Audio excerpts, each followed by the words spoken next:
Hello, here's today's severe thunderstorm outlooks. I'm meteorologist Ted Keller. We'll start with the risk area for today, and all of these are pretty much going to be in the northern plains over the next couple of days. Not surprising, that's where the jet stream has retreated for the most part. So for today, the highest risk, the level 2, encompasses much of South Dakota and parts of adjacent states. We'll zoom in on that here, and so you can see that Rapid City and Pierre, Watertown, Aberdeen, all those are in the level 2.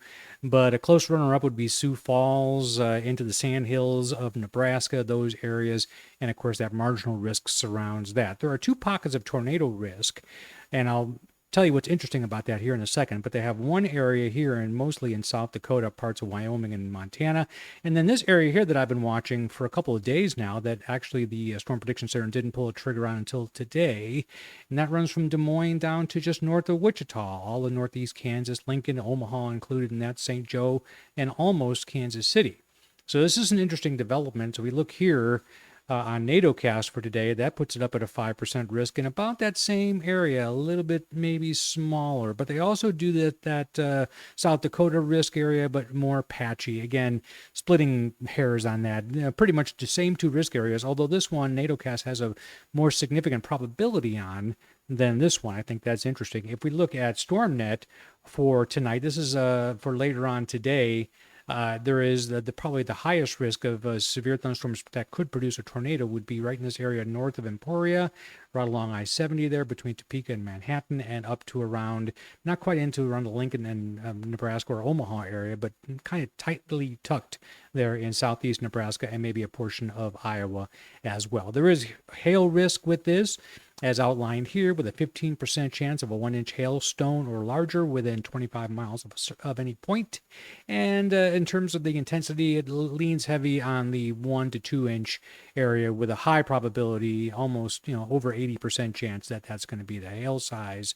So again, the highest probability and biggest hail right in there. NATOcast has a hail product too, and they are highlighting those same areas. When they do a hatched, it's a 10% chance of a 2-inch hailstone. So that's pretty significant with some of those storms there in South Dakota, and also bleeding backwards out into northeastern Wyoming too. And the probabilities are higher, 45% in that purple area right around Rapid City. There's a wind risk, and lately that hasn't been the most important of the three, basically, but there will be some severe winds with some of the storms that develop basically in that same kind of tornado horseshoe outlined area. CSU, Colorado State University, is highlighting the tornado part in South Dakota, not talking about this at all. Actually, the more I look at it, there's one little green dot right there just south of Lincoln. The hail risk, of course, is 15%, and wind not really checking in. Let's look ahead to Friday. This whole frontal system kind of sags southeast a little bit, so Iowa almost totally encompassed by level 2, as is almost all of southeast and eastern Nebraska, maybe a sliver of northern Kansas, so Des Moines, Waterloo, Rochester, Minnesota, La Crosse, Wisconsin, Dubuque, Sioux City, Omaha, Lincoln, Grand Island, all those in the level 2 for tomorrow. Where's the tornado risk? You're going to find that's mostly going to be right in here. Let's take a first look at NATOcast 12Z tomorrow. Look, they've got a 5% risk, pretty much right in a line there south of I-80. Between Des Moines and the Missouri border, where that maximum risk is located. And that's pretty much where the SPC put their 5% risk for tomorrow. I didn't transfer the graph over, but that's 2%. Green is 2%. Apologize for that. And so they're not as gung-ho on it, with some of the learning machine models a little bit more so. Severe hail risk for Friday is, again, the major of the three. That one is coming in probably first over tornadoes, I would say. But in terms of intensity, when they do bother to rate it, they're saying there's a chance of it being greater than the standard 1 inch, which is what you would need for a severe hailstone in general. So that's outlines that area, Des Moines back into southern Nebraska. And there is a wind risk tomorrow again, but it's kind of a broad brush area. Any of the thunderstorms that form could produce a severe wind gust in theory. Here's Friday's outlook. The tornado risk is from Iowa into southern Wisconsin, with the hail risk and the wind risk actually picking up a little bit on Friday as well. So that is the same outlined area we just showed. And usually the CSU outlook goes more north and east with, let's say, tornado outlooks in particular. So that's kind of an interesting pattern. For Saturday, this all retreats back off to the northeast with a level 2, and again, western Nebraska, western South Dakota. The marginal risk does extend all the way down along kind of a pseudo dry line through central Kansas and Oklahoma. There's room for improvement here, I guess you could say. There might be a slight risk area that could be delineated here. We have an upper level system, a very weak one, that's kind of moving along with the main jet stream flow, which is way up here. And it could produce enough wind shear to maybe hold some supercells together. So kind of watching that. Saturday, the tornado risk is a no-show, except I want you to notice this little patchy work up here in the New England and northern parts of Pennsylvania. The other risks, hail and wind, not really registering very high at all. Usually yellow is where I would kind of raise my eyebrow, at least at something.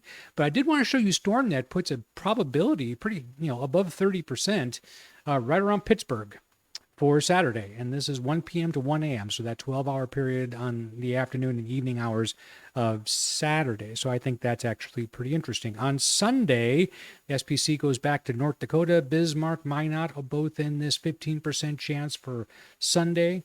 So there's the Storm Prediction Center's outlook that I just showed you. Now look at this. The CSU outlook is 30% there in parts of that same area. So they're kind of upping the ante a little bit on the risk. Now there is room for the SPC to pull a 30% probability, but they have chosen not to do so. Now on Sunday, I think it's interesting here. I looked at the tornado risk for Sunday from 1 to 1, again, same as the other one I just showed you. And they put some tornado risks around Grand Island, Lincoln, points south of there into northern Kansas. So I think that's worthy of watching. Again, that's with that weak upper level system again. We'll see what happens. There could be some low level turning with that upper level system that could promote a pretty good turning of the hodograph in that area, and there should be enough instability. So I'm going to kind of watch that. I'm out for chasing for the next couple of days, but Sunday might be a chance. On Tuesday, we're back up into the northern plains. In fact, I had to double check to make sure this wasn't duplicated by accident, but it is slightly different than the Sunday outlook. So here it is Tuesday. CSU's learning machine models not really too hyped on that quite yet. And then finally, we'll end with today's thing. Did I update these? No, ignore these. I always forget to do that. This is basically a composite of supercell probabilities for the next 7 days. It pretty much outlines what we just discussed. But then moving on to the next period here, which is again not this date, but it's the 11th through the 17th. Iowa, Minnesota, South Dakota, North Dakota, way up into Canada, Montana, high supercell probability showing up the week after that. Again, cross that out. This is the 18th through the 24th.